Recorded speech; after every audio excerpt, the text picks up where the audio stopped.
Ray Johnson and former white supremacist TM Garret are erasing the hate.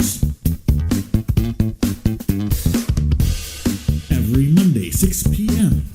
at WKRA FM 92.7, The Change.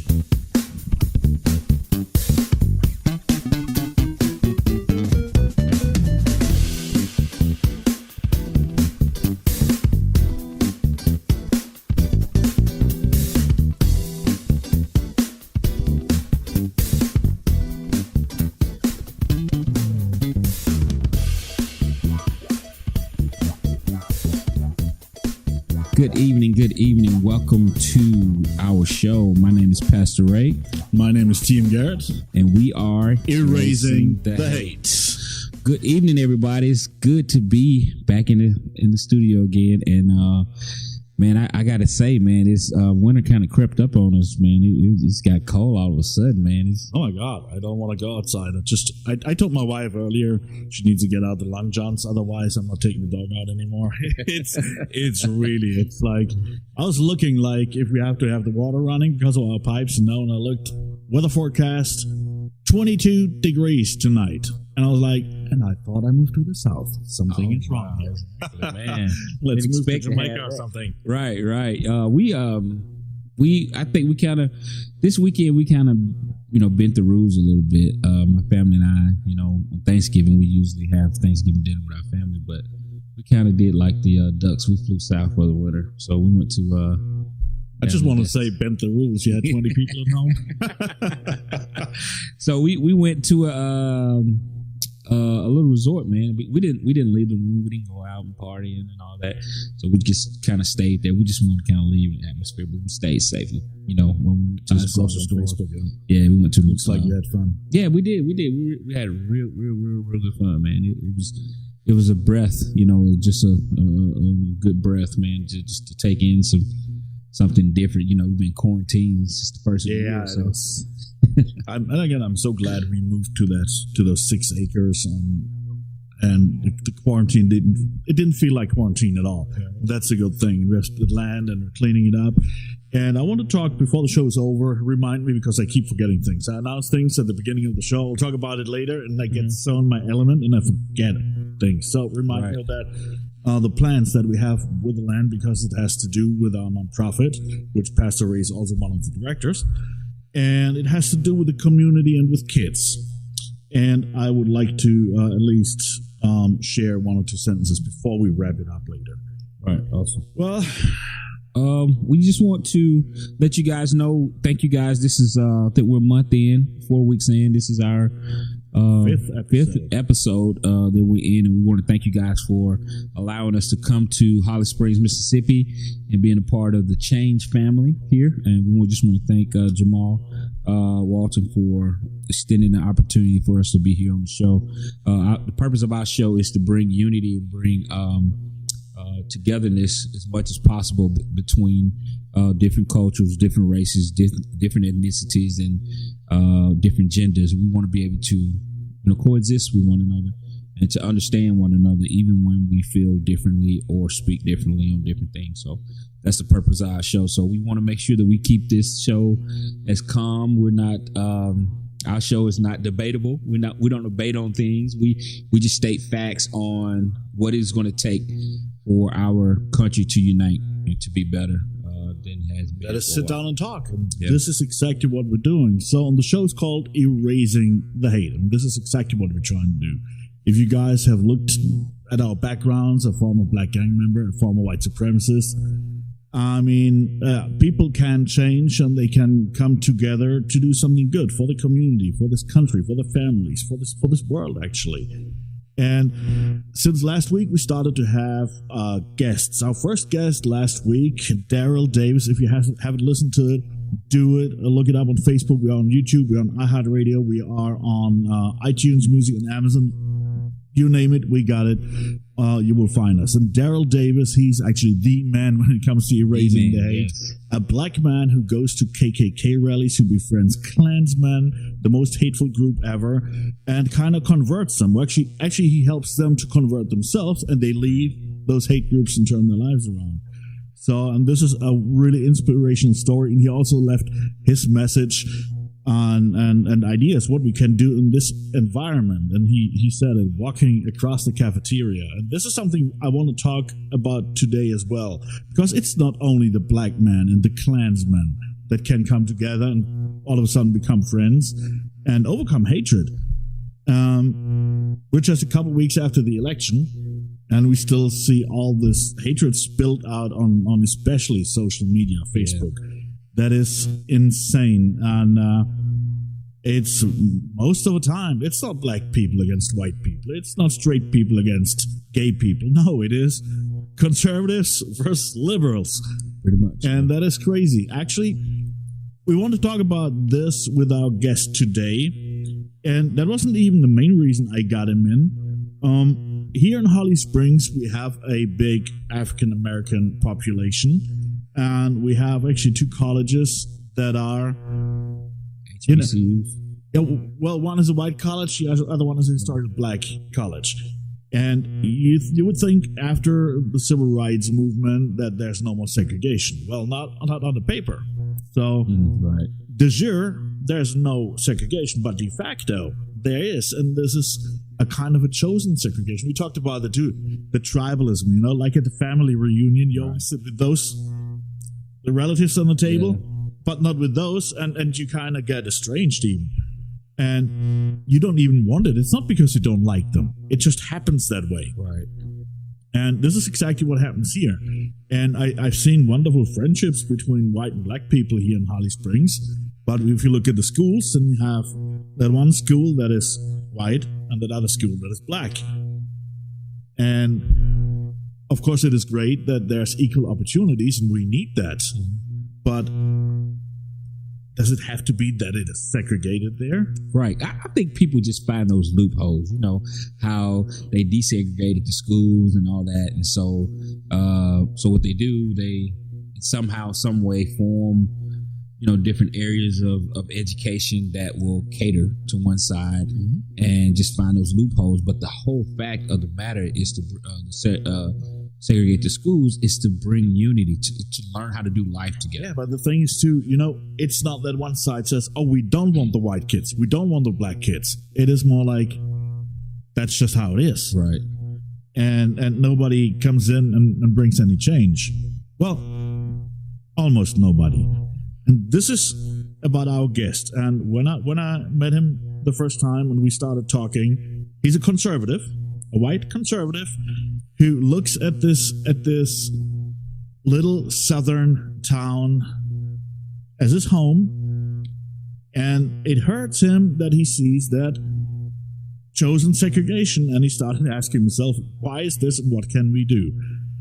And I said it before, all that hatred that is going around right now, that is mostly conservatives and liberals, they bashing each other. Right. And I want to talk about that with him as well. I gave you a little glimpse on Facebook already, and but I will let him tell you about himself. Welcome to Erasing the Hate, Terry Morrison here from Holly Springs. I think you have to get closer. I don't know if we have you on. Little technical problem. I can't hear you at all, but we have it on the microphone. Let's try this.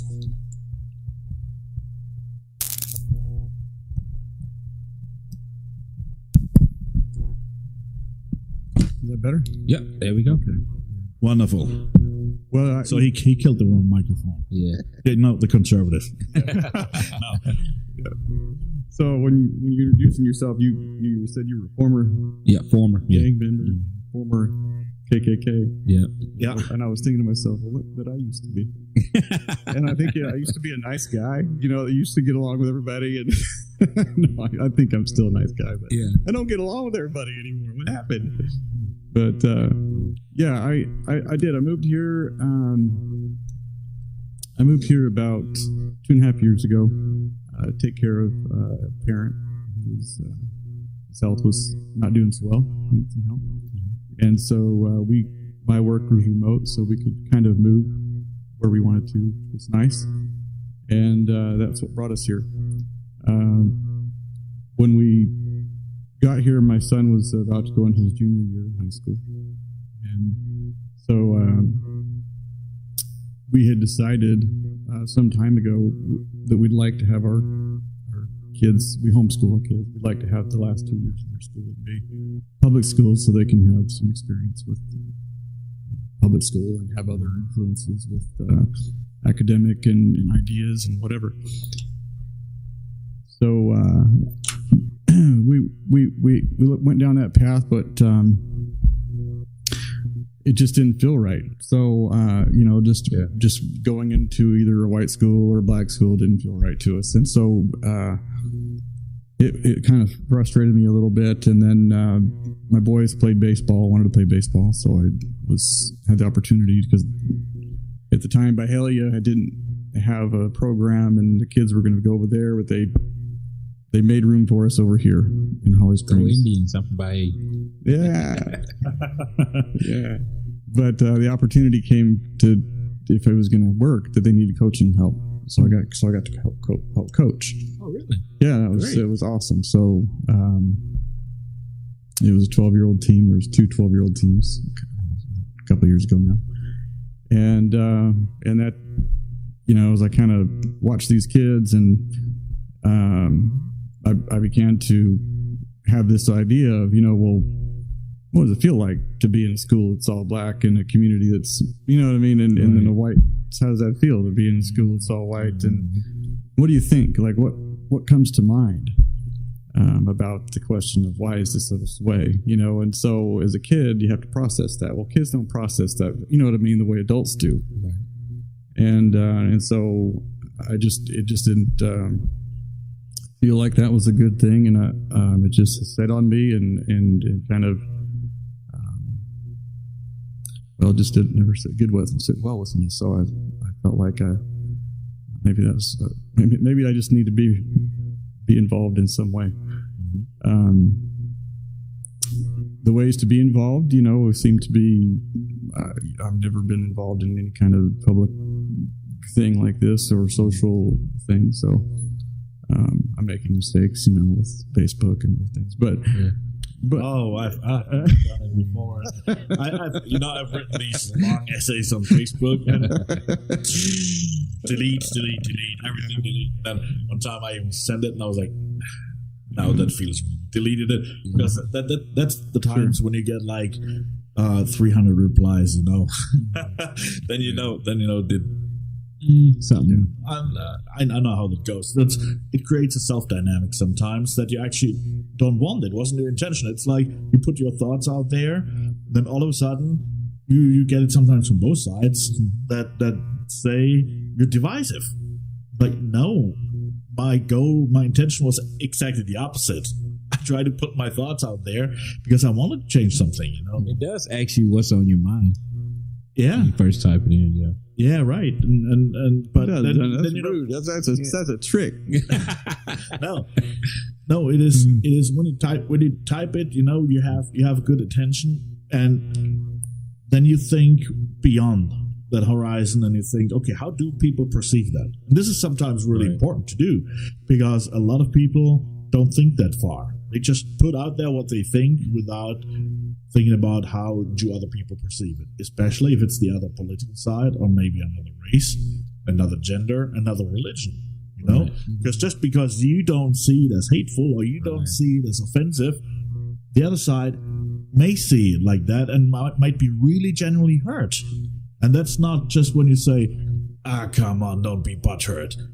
Snowflakes. Right. Now, see, I was taught in my logistics class that when you send an email to someone, make sure you type it in and then let it sit, and then come back and read it. Give yourself time to process and come back and read it.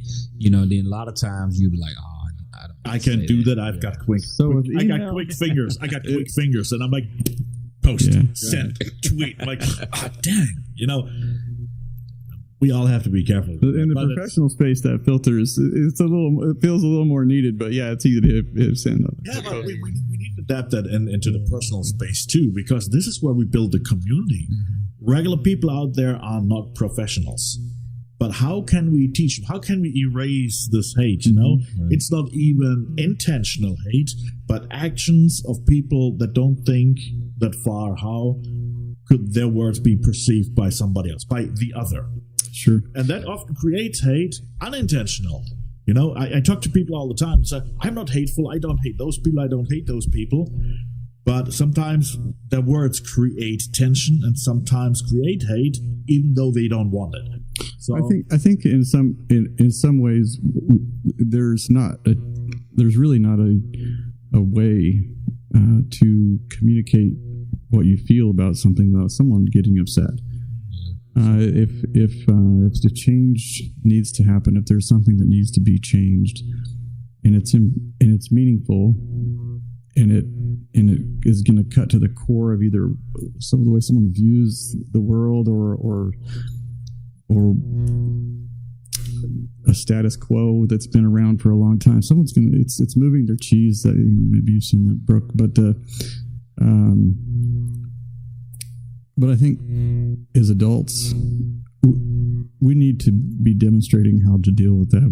This isn't a place where I don't think the place that we want to be around unity is that we all think the same thing and we all view the world the same way. That is not boring. where we want to be. But we need to be able to express our opinions, and we need to be willing to hear rebuttals, and we need to have those thoughts tested in a way. And so that's one of the reasons that I try to what I've tried to use social media is to test those thoughts and to think to see, well, what's palatable here. What is the general feeling about the schools? Are there already groups in place that are moving towards a better future on that? Yeah. Are there people involved or would like to be involved already? Is there a vision that already exists? Does the mayor already have a vision? I don't know. And so that's kind of been the purpose of some of these posts is discovery. And sometimes I just found that sometimes posts that are really kind of tame don't get response, and so you know what I mean. And so I kind of put something provocative in, and I get response, and maybe that's not the right way to go. Yes and no. By the way, for the listener that is maybe national, international, because our show is syndicated on all these platforms, we're talking about Holly Springs, a small town in the South. In the U.S. So we need to consider the dynamics are different here too. Yeah. That is important to understand. And we're just trying to see if this town, maybe with these activities here, can be a role model for other towns here in the South and beyond. Yeah. One thing, when we actually met the first time, and we're talking about social media and testing the waters, how far can I go? How much are my opinions getting bottled here? Was actually that you posted something on Facebook, somebody posted something, and you got into an argument with a lady on Facebook, and it got a little bit heated first, right? Yes. Yeah. And so here locally, we're running a little shop, and it's called the Multi Art Center, and our idea was to create a community space there. You can grab free coffee, and it's like no matter who you vote for, what your color is, you come in and count as a person. And since we made that public and said, if you need a meeting space, a safe space to talk, this is where you come. This is where you can come. And Terry actually saw that on Facebook, and with a person he was talking to or actually arguing with first, they decided to do one, in my opinion, very smart thing. They took that conversation off Facebook and they came to our shop, to the Mac, and sat down and talked in person. Unfortunately, I completely missed the conversation, but there was somebody else there. So it's always a neutral and safe place. But tell us about it, how that went, because I think this is sometimes the important part. If you can, don't argue with strangers. And if they're strangers, well, make friends. Get it off Facebook. Take the conversation off Facebook into the real life.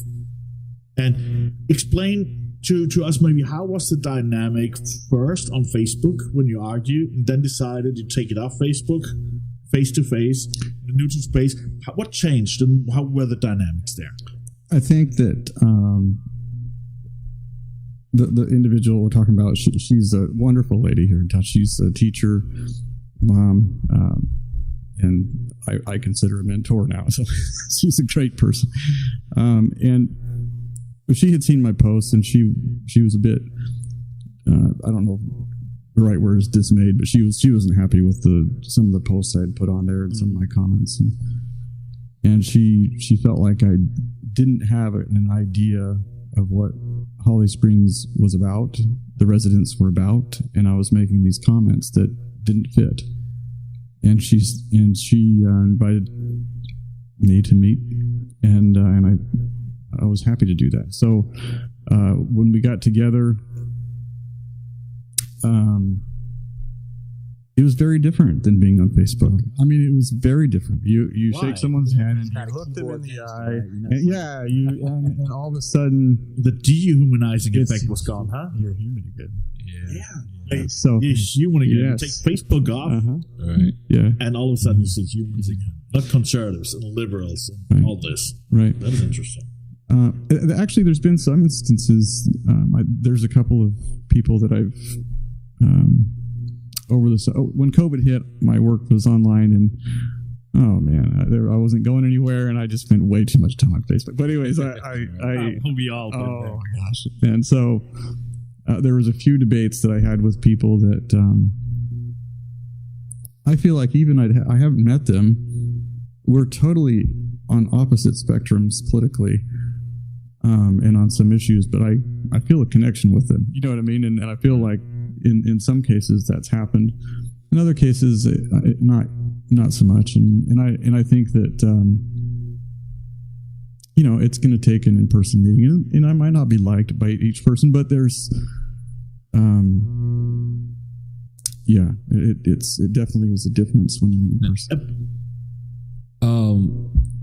I kind of want to ask you a question because I'm on rabbit trail. We jumping the rabbit trail, but I noticed, I'm just trying to go back to what you were saying because I feel that's a strong point that we need to pick out, because you was like, at first, you told us about going to the schools, being a part of the school, right? And just saying, hey, let me be a part, let me at least coach and get, in it, and I've always felt that, I'm a man of faith. I don't know about you, but I'm a man of faith. So I always felt that God has always shown me when that person sees the problem, they're almost the answer to it. Like, you see the problem first, and like you got, like, nobody else don't see this, is because you have a solution to it in some form, in some way. I know you talk about groups. Are there groups trying to make this more, inform on this and more, and people talk about it and do something about it. Have you ever wanted to form, or have you looked for groups that maybe want to bring the unity in the school? And then, how did your son feel about going to a school and he noticed maybe majority blacks? So I'll address the second question first. So with our kids, I don't know if this was a mistake or not, but Evelyn and I really didn't involve them in the decisions much, and we both were concerned about it to the point where we didn't think that he would have that perspective that we did on this, because what was happening, what my fear was that that somehow it would normalize the segregation if he was to go. And so I don't know that that's something that you can really filter as a teenager. And so I didn't want him to see that as normal, that, you got white over here, black over here. And so that's kind of where that was.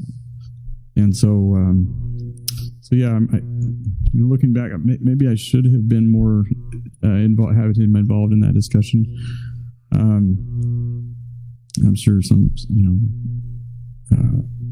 I'm sure there could have been some benefit in that. But on the first question that you asked about organizations, there is a group that has started to meet. It's the first Tuesdays of the month, and we're meeting at the. I'm not going to remember the name of the church right now, but it's Pastor Jones, Bo Jones is his church there, and his family. Yes. We can put it on Facebook. He's later. he's not the pastor, but his family is his brother-in-law's. Do you know if there's anybody that's in the group when y'all giving out the food? You that name don't sound familiar too. Could be actually the church. I need to. Yeah. I was hoping you'd call in because I'm doing a terrible job. We'll have another call. Okay. Conspirator. So, Mr. Jones, Bo Jones, and I, we met on Facebook, and then decided to meet in person, and then we. Well, actually, no. He said, "Hey, let's just go ahead and have a meeting about this topic and invite whoever would like to come." And there was, a small handful of people that came, and at that point we decided, well, let's just begin a conversation on this and have it be a consistent conversation, because though I don't have a solution, and I don't know what the solution is, but I do feel that because I've recognized it, I feel responsible for it, and so Exactly. And so here I am. Now there's probably better people and people with better ideas, and I'm certainly willing to support them, and so get in the way with my Facebook post, which is probably what is happening. So right let's now. see if we already have a caller. You said he was going to call him. Okay, let's see here. Bo Jones, welcome to Raising the Hate. Put this on. I'll be able to hear him there too, but there's nobody there. Okay. All right. Oh, sorry about that. Are you okay? Just waiting for calls. Yeah. Call come in. It's fine. Well, you can just come in anytime you are able to. Right. He should be in the pipeline and waiting. We're just waiting for our technician. So there's a should put him on there. There's a strategy for discussion. Hello. There you go. Hello. There you go. There we go. I can hear you all now. Yeah. Hey, how's it going, guys? Hey, what's up, Terry? Hey, how you doing, Bo? Good. So, I did hear some of it. We are meeting first Tuesday of each month at Opulent Life Church on the square. The address is 118 South Memphis Street. It's very informal, informational, and we are cordial, and we invite anyone that wants to be a part of it, anyone that is concerned about making sure that our children have an opportunity to be exposed to different backgrounds and sharing with each other and growing together. And I believe that will be instrumental in erasing the hate. And Terry, I was kind of laughing at some of your statements about Facebook. I had not had an opportunity to read the last thread when we talked earlier, but I did read them before I had an opportunity to call in. And you and I discuss this often, how we don't agree on everything. We have different views sometimes. However, we're intentional to understand those things, and that we're not going to allow the things that we disagree about to outweigh the things that we agree on, because I think it's important for us to make a decision what is most important, and are we going to be distracted by generally the things that are not as important, those things we disagree on. And oftentimes I see that's what's happening in our community. And unfortunately, as you said earlier, Terry, no matter what you post or I post, there's going to be some people that are simply not going to like it. And unfortunately, some people are okay with the way things are. But I'm glad that you've had the courage to come and speak about, be vocal, and not just vocal, but actually put some walk to the talk about giving our children in our community an opportunity to be exposed to one another. That's awesome. Bo, hey, I'm Pastor Ray. I pastor church there in Olive Branch. So I have kind of a question for you guys and what you're doing, which is great, man. TM and I love to hear those groups and people that are really putting their foot to Definitely the ground. something we need to check out. Right. For sure. Yeah. I'm sitting here thinking at it, just wheels just turning in my head. But as far as you guys, your platform, is it to extend as much as possible through as many school districts and things like that? Or what are your future plans in bringing, having this group together? You guys forming this group. What are your future plans for that? Terry, you want to answer it? I'll answer it. It doesn't matter. Sure, I can take an initial step at it. My thought right now is what we need to do is create a vision. Right. That vision of what 2030 looks like isn't really established, I don't think, and so I don't think that I personally have this vision to hand it in. But I think that we need to. I think the community needs to develop a vision, and there are some things that we can do. In principle, though, what we do want to see is, as we go through the next few years and as we go into 10 years from now, that it looks much different. That the kids they have connections. They have connections, friends across race lines, and it's natural. It's not. Coerced. It's easy, Right. because that's what. There was another instance where I had a conversation with a guy here in Palm Springs, and I challenged him a little bit. He challenged me a little bit, on Facebook. And he said he had this big long Facebook post he sent to me. Yeah. And he just deleted it and said, "You and I need to meet in person."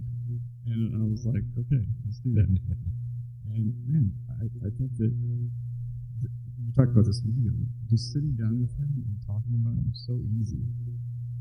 And just giving kids an opportunity to understand each other. These topics, though they're really big on TV, they're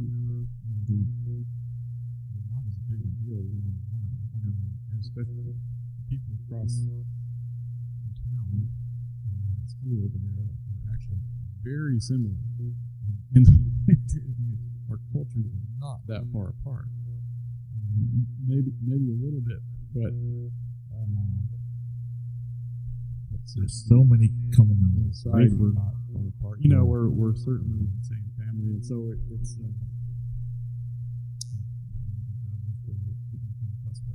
No, you actually. You know exactly what you mean, and I think the listener is getting it too. That's what we talk about during the show often. That's what we talked about last week. Daryl said it. Walking across the cafeteria, black kids, the white kids, or maybe also the conservatives on one table, the liberals, All you have to do is not what he does, because he's crazy. He goes and meets Klansmen as a black guy. As a kids don't do this at home, okay? But we can start this here on a local level. Encourage those kids in those different schools. Walk across the cafeteria, get to know each other. Of course, sometimes they need a leading hand, because sometimes they can't do it by themselves. I have one interesting thing. I talk about it, episode 2 or whatever. I was at a voter registration event, and I met a African American who was there, and somebody said something about Daryl and said, "Yeah, the guy who meets the Klansmen and changes them." And the black guy was like, "I would like to meet a former racist. I would like to know how it is." And I was standing there. I was like, "Well, you've got a chance here." Yeah, what do you mean? I said, "Well, I used to be the leader of the Klan overseas." I'm like, "Okay." And then we talked also about this phenomenon, chosen segregation, that you have 80% of white people and black people. You ask them, "You've got black friends, white friends?" "Yeah." Then you ask them, "So when have you invited them last time for dinner over to your house?" Yeah. And then quiet. in silence. Because they haven't, That's the part they have missed. And I asked him too, you've got white friends? He said, no. He said he grew up in the black community. He doesn't have any white friends. And the thing is, even if he wants to, he doesn't even know how to make white friends. Again, sometimes it's not that easy to walk across the cafeteria. Because you want to have the one token white friend just to have the white, that's not organic. That's not real. Yeah. How do you do that? Yeah. And I see that's a struggle for a lot of white people, a lot of black people. How do we do that? How do we find out that we have those commonalities? Because it seems easy walking across the cafeteria to sit down with the white kids, to sit down with black kids.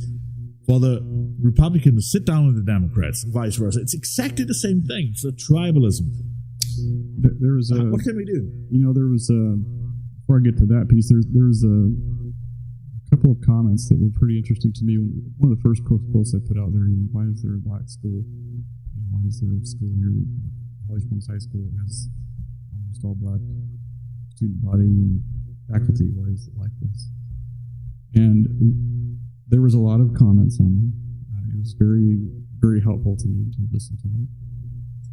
One of the comments was quite interesting. He and I am now about this because it was interesting to hear his story. He moved to Ohio from Holly Springs to live with a family member after high school, and he really struggled there because it was mainly white. He was coming from Holly Springs, and he was very intimidated about going and asking for work or applying for a job if he was insecure about his language. He was insecure about his dress. He didn't know if he was going to fit in. So he's black. He's black. Okay. He didn't know if he was. He just felt like he was afraid. He was afraid of judgment, of people being racist. He didn't know what to expect. Yeah. Right. And so that's a huge handicap. So this is a small town. It has 80% black, I think. 70-80%. Yeah, it's very high. Outside of Holly Springs, out west, it's not like that. And so if our kids here aren't prepared, you know what I mean, to go and be, if they don't have that exposure to the white culture or even white people. You know what I mean? It's not. I hate to say white culture because the other way around in Ohio, the access to black culture and black people. Yeah, right. It's depending where you live. Sure. That's what I always say. There's three different kinds of truth. You have your political truth, you have personal truth, and you have objective truth. Objective truth is it's cold outside. Period. We don't have to argue about that. But you have your personal truth. This is when we talk about Holly Springs and experience that black people have made, or maybe that black person going to Ohio with his experiences, with his truth.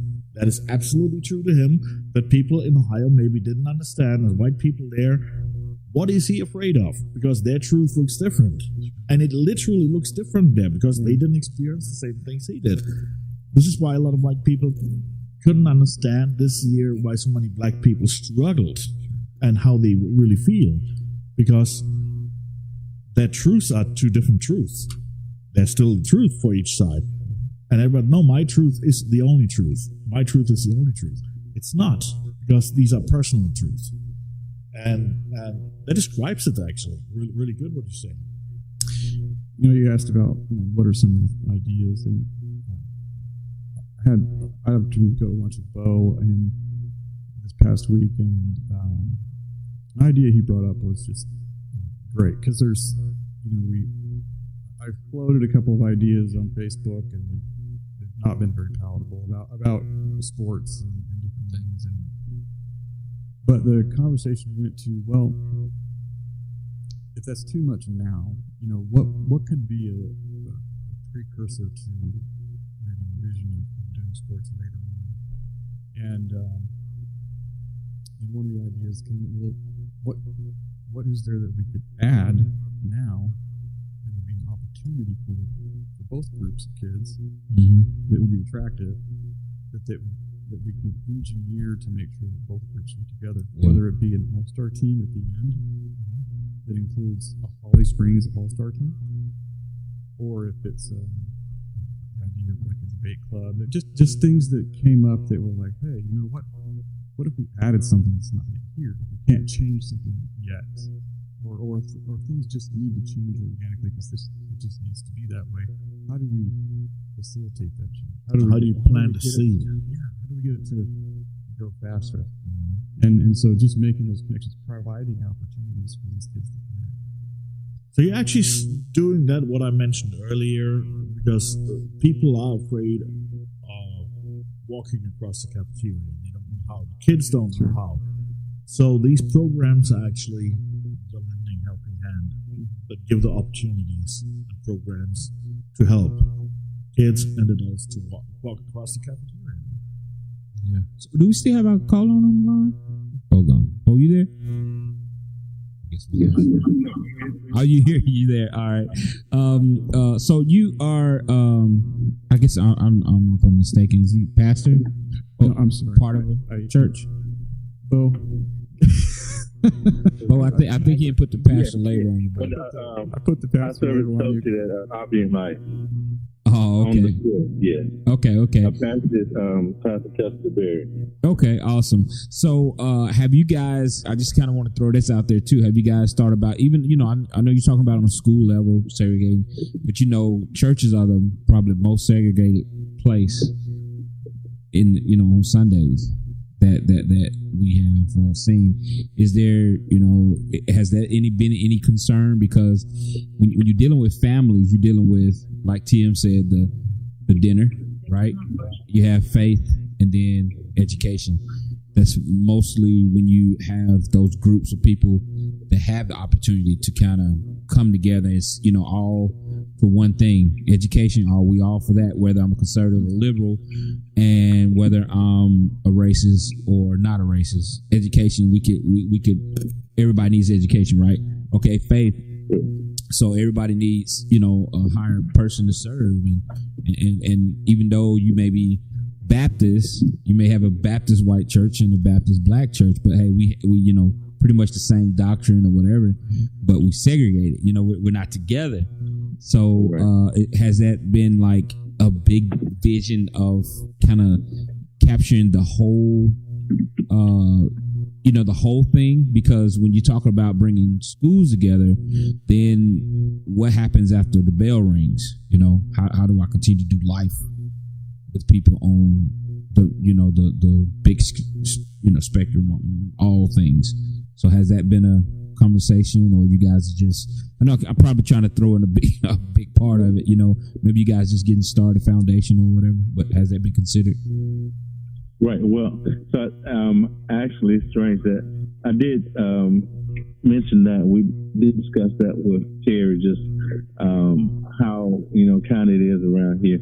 But our church have we've done joint worship several times with we're a small congregation, but we're a majority black congregation. But we've done joint fellowship with First Baptist on the Square, and also the church in Potts Camp. Both congregations are majority white congregations, and some people call it a pulpit swap. Our pastors preached at both those churches, and there someone from that churches have preached at our church. So we've had an opportunity to worship and fellowship together, and it perhaps could gain more traction. But I will say this: there have been many opportunities where members from those churches have been willing to come and serve with us. We've had an opportunity where we've done several outreach opportunities. We've done a vacation Bible school in the park, to where several churches that are predominantly white have been there assisting. We had a church from Saratoga that was to make up its majority white. They came and helped us. So we've had several opportunities to minister together out in the community. We've gone to Potts Camp and we've gone door to door together. So we have had several opportunities to do it, and it's been interesting and it's been fun. Yeah, you see, that's the bigger thing. That's to cover all those areas. That way, the more time you spend together, the more you get to know each other. TM and I, we first met. We got a chance to spend a lot of time together and eat at each other's dinner table, help each other move, and we've done things that is not in front of a camera of anything, or not a post on a Facebook where people don't even know. It's just like, okay, this is just like regular life that I would do to my blood brother, or for my blood brother. And so we have learned as many times as possible, or many opportunities as possible, getting together and doing life together, just kind of break down those barriers so that other opportunities can present itself and actually be in play to happen, so that we can see these changes in our community. So you guys, I applaud you guys for doing that community work. Absolutely, this is really great. This is what we need, and it works. It really works. I'm very active in the interfaith community as well. We don't see that much here in Holly Springs, but in bigger cities like Memphis, you see that, because you have a Jewish community, you have a Muslim community, you have a Sikh community, you have a Hindu community, and you have a Christian community, and with this interfaith activism, and it happens in different cities. I've spoken in Chattanooga, and they do the same. They don't call it public swap; they call it clergy swap. But it's exactly the same thing. Then you have the rabbi speak at the church, and the imam speak at the church, and then they have the pastor speak at the mosque, or And this is exactly how you bring people together, and this is where people go on Sundays or Fridays, Saturdays, depending how you worship. And these congregations get to know each other as people, and maybe invite each other to their dinner tables. And this is very important, because don't call each other friends if the other person hasn't been worth it to sit at your dinner table and break bread. Because this is where real friendships and relationships start, over food. Always been. We're humans. Yeah, even most business people talk about that's a lot of great let's business meet people. For lunch. Exactly. That's when you're most comfortable, and you're more open to conversation and different dialogues. I have one question. So are people sometimes surprised, because you are an outspoken conservative as well, that you are pushing that agenda so much? I think that the most surprise that I get is that your kids aren't in school, so why are you concerned? You don't have a dog in the fight. It's kind of a common. Well, it shows that you really care. You don't have, your agenda is not your kids just because of that. It's genuine because you care about the community. Well, I have to confess, it's a little bit of frustration that opportunity wasn't there. Okay. It's a little bit of hope that my kids because Jordan was my oldest, I have 6, that my 11-year-olds, when they're juniors in high school, that opportunity will be there. That I'll feel good about that we'll be able to do that here. And honestly, my perspective is quite a bit different now than it was when I first moved here. So we may have done different things, but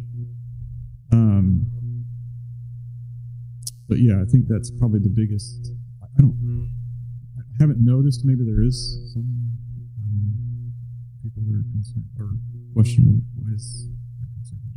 I see it as very. No, maybe surprised, not even questionable. You know how people think. You have a lot. I don't say all of them, but that's the social media. What you see on social media. How do conservatives talk? Oh, all Democrats are baby killers, and the liberals say all Republicans are racist. Right? What? Yeah, I was going to ask you that. Have you been called racist from some of your conservative posts and concerns? And there's definitely been concern that I am racist. I don't know that I guess we could look and see. I don't think I've been called racist, but there's concern that certainly people have been concerned that I am racist, but I But yeah, it's the idea of conservatism. I think is this idea of supporting the kids, making sure that all the kids have opportunity. Everybody's got an opportunity to move forward. That's a conservative value, like at the core of conservatism. So there's no questioning it. So it's just society have made conservative white, and they made liberal black. Democrats are black and Republicans are white. So society has done that. So every time that's a lot of stereotypes that are out there, and especially on social media. This is why I mentioned it, because I knew the answer already. You knew the answer. You knew the answer. But it's just, if you look on Facebook, the world doesn't look like that on Facebook, on social media. And this is so interesting. People judge each other just because you put out a conservative post on social media. When I put something out, I've been called a communist from right-wing people, and I've been called whatever from the left too, depending where I'm standing. I don't know where I'm standing. I mean, I'm a compassionist, I believe. I'm somewhere in the middle. I've got some values from both sides, and it's not even that important. It's important that we care about the community and that we have the best interest in mind, and this is just important. So we have to just put the phone there. So we're almost done with our time. Okay, that was the. So let's take this time to allow you guys, even Bo, if you're still on, to allow people, again, just kind of tell people what you're doing, and if people want to get involved in what you're doing, our listeners, just give them some information. So we'll just open that floor up to you guys, since we got about 4 or 5 minutes left. Would you like to take a minute, or are you still there? I'll just jump in. We've, to me, what has weighed on me is that, like we talked about earlier, is the kids need opportunity. The kids from the side of town, the deep school, need to have connection opportunities. They need to be able to connect. And so, if there is a vision that we can create together through this community group that we're kind of trying to get off the ground, and then hopefully gather support, since it would be a community vision. That would be the goal. But in the meantime, really just trying to provide and create opportunities for the kids to get to know each other. And I think my feeling is that the white kids and the black kids need that. I think we're sitting there. This was a tough year. Yeah. And there's going to be more tough years like this. And I'm afraid that if kids are growing up in a white school and a black school, we're setting them up for more tough years down the road. And I think if there's more understanding as kids in these groups, then a lot of this can be much easier tomorrow for them. So that's kind of the. So how can they reach you guys if they want to be a part of this group? We've created a Facebook group. Well, initially it started as the Holly Springs School Unity Project was the Facebook group created. And we met the other day. There were some suggestions of possibly changing that name to the Holly Springs Together. Okay, so we may change that. We're just getting it off the ground. So okay, we're going to put the link on Facebook, of course, how to reach you, because I think our time is running. Thank you for being on the air. Thank you for both being on the air. We have 2 or 3 more things to say before we wrap it up. Number one, if you want to follow us on Facebook, of course, Pastor Ray. Ray S. Johnson is my Facebook page, so you can follow that, and I have to link to every other social media from there, so you can contact me. Right, and TM Garret with 2 R and 1 T, and that's my handle on all social media. Also, Erasing the Hate radio show. Type it in Facebook, you will find us there. And please, we need your help to stay on air. We need your donation, and if it's only $5, please go there. We have a PayPal there. You can donate also through Facebook. It's also there. We need help every month. Please take care of us. We'll take care of you here. And my other project that I don't have time for, the community farm, we will put that on Facebook too. And I mention it next week, I promise. So thank you for being on air. We'll wrap it up for today. Thank you for tuning in, and we'll see and hear you next week here on WKRA 92.7 FM, The Change here in Holly Springs. Goodbye.